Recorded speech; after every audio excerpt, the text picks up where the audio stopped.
Kumustahin natin ngayon ang lagay ni Rhea Santos kasama si Mobile Journal Yeda Pascual. Yeda, paano mo ba nalaman ang sitwasyon nitong si Rhea?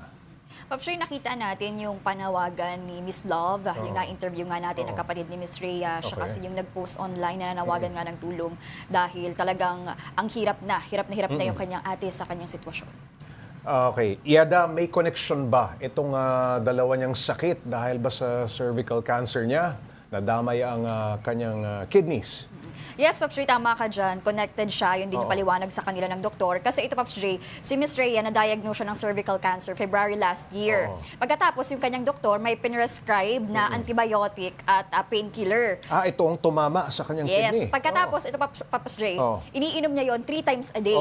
Yung antibiotic at painkiller. Nito lang October, nung huling check-up nila, doon nila na-discover na dapat pala once a week lang iniinom. Nako. So imagine 3 times a day sa loob ng 1 year and 8 months. Mabigat yun para sa kanyang mga kidney. Yun. Yes, dahil daw doon, kaya nasira yung kanyang kidney, pareho ng bumigay at talagang butas-butas na. Talagang parang lusaw na nga raw, ganun pa yung pagkakadescribe sa akin ni Miss Love sa talagang sitwasyon ng kanyang ate. Yeda, paano raw ba nakuha ni Rhea ang kanyang sakit? Nasa lahi ba?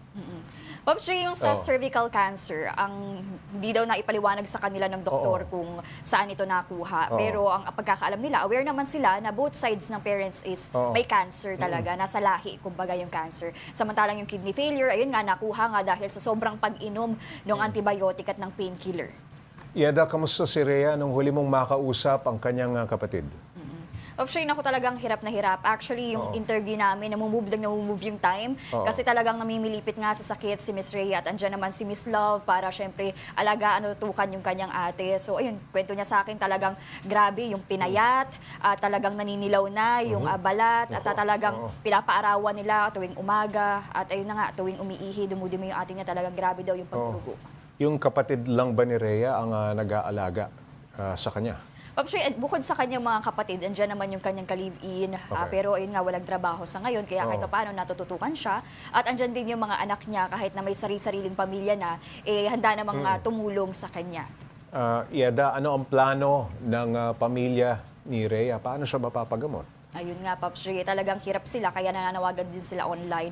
Kasi yung dating ospital nila sa Naik, sa Cavite, ay itatransfer sila sa isang ospital dito sa Maynila dahil nga daw walang chemotherapy doon. Kasi bukod sa pagpapadialysis, Pops Ray, kinakailangan din siyang i-chemo. Kaya talagang mabigat yung gamutan, kaya patuloy po silang nananawagan online para sa mga naisalang tumulong sa kanyang ate. Alright, maraming salamat. Mobile Journal Yeda Pascual.